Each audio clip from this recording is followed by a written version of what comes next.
Welcome back to The Line. Protests are expected once again this year at Fiesta de Santa Fe. The annual celebration includes a reenactment of Conquistador Don Diego de Vargas capturing the city after the Pueblo Revolt. Now, protests last year brought the concerns of native residents and Pueblo members to the attention of the city. At that time, Santa Fe Mayor Javier Gonzalez also recently pushed in a city council meeting for the city to rename Columbus Day Indigenous Peoples Day. But Julianne Grimm, what are you hearing? It's kind of confusing for us down here in Albuquerque to kind of parse this. We're dealing with letters to the editor, you in your paper, and we're not really hearing it on the street. Is it as big as it seems down here, this controversy, or is it just something that's sort of accepted at this point?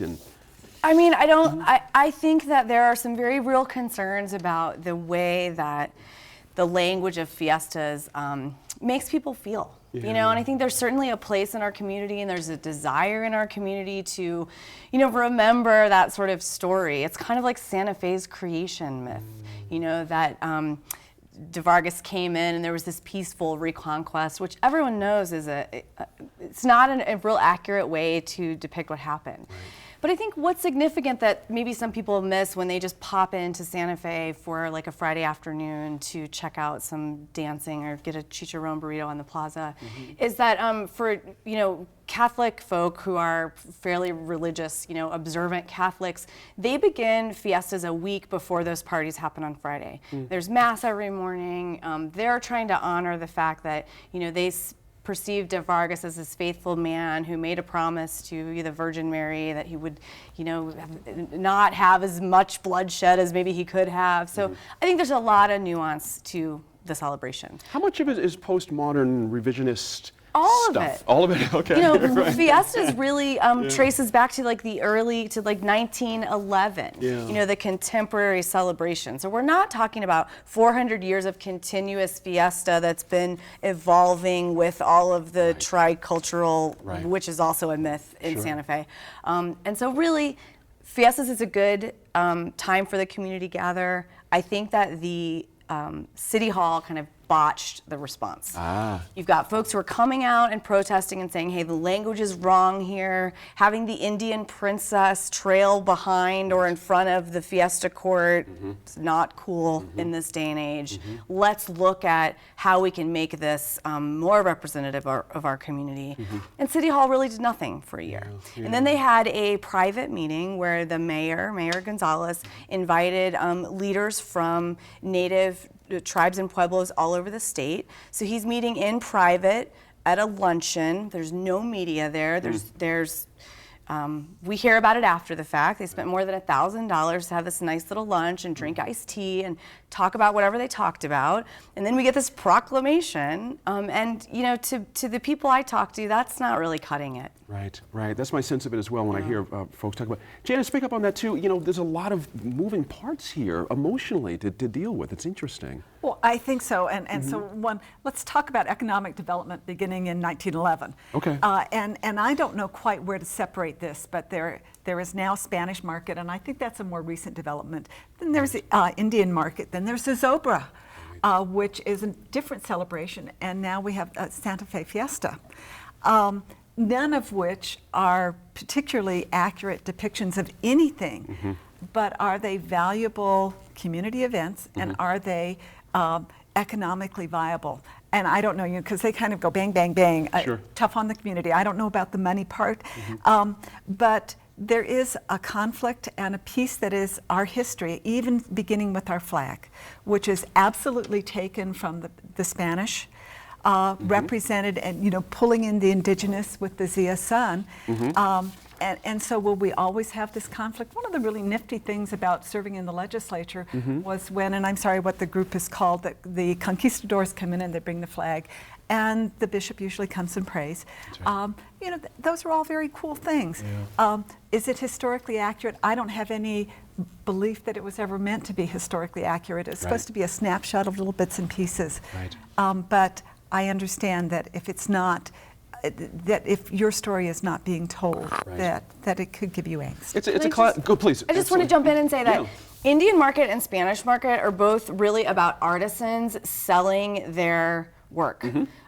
Fiestas is not about that. Fiestas is not about economic development in the sense that there are like a bunch of little people making a living. It's economic development in the sense that they try to draw the tourists in, but really, when I first moved to Santa Fe 15 years ago, or you can never catch up to the 14 generation families, but even then, people would say, this is when Santa Fe gets to have its own celebration. This is not for people from Texas. This is not for visitors. This is our thing. So that makes sense. Absolutely. Again, there's another classic New Mexico tension point. Classically, the victor gets to tell the story. Do you know what I mean? And so it takes a long time to unwind those kind of things and get another voice in. How do other voices, Laura Sanchez-Reve, get in the celebration and get to some kind of equal status? I think the fact that it's a celebration is the problem for a lot of people. I think anytime you're celebrating genocide, it's a problem. Right. And I think that's why people are upset in indigenous communities, is that it's being presented as this celebration without any recognition of what actually occurred and the people who were murdered as a part of it, and the fact that it was, an act wrapped into, religious, there was all the religious aspect of it, but it was still, a forcible taking of land and people. And I think that's why people get so upset. I can completely understand that. For me, I'm from Deming. Our economic development is the duck races. So it's hard to be, it's hard for that to be controversial. But I'm sure people could find some controversy with that. But for me, when I've been, and I've never been to the Santa Fe Fiestas, but I've been to the Española Fiestas, and I found it really strange being Mexican, and I self-identify as Mexican, to see people riding in and, the pageantry and the tin hats and all that kind of stuff, and even the word conquistador to me is it's got a very specific term, and it isn't. I don't particularly find it worthy of celebration necessarily. I understand it's a cultural thing, but there has to be a balancing, I think, of interests and a more realistic aspect to it. And I think that the city council members, Peter Ives, for example, was trying to move forward with something that made it a little bit more inclusive. And for whatever reason, it didn't end up moving forward. But I hope that they pick that back up and move it forward, because I do think it's very important to a lot of indigenous folks. Absolutely. The mayor's in a tough spot here. And other city fathers, mothers, everybody else is in a tough spot here. Because my sense of it is they do want to try and accommodate other voices here, but this celebration is so fixed now in the religious aspect that Julianne mentioned. There's been a call to make it more secular. Do you know what I mean? And that would change it completely, it would seem to me, if you did that. So. Yeah, Julianne totally nailed it. She said that the mayor's office botched it. Did I get that assessment? Yeah, right? that's what I said. I still agree with that. And so, they had an opportunity to kind of fix the issue, bring many voices around the table, and a resolution died, or it wasn't funded. There was lack of interest.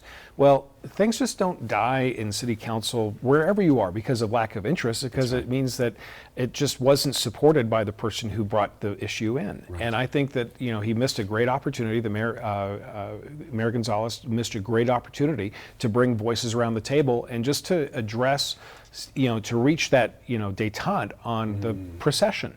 They're not saying the fiesta shouldn't occur. At least I'm not picking it. That the whole conversation is over the procession and how things are depicted.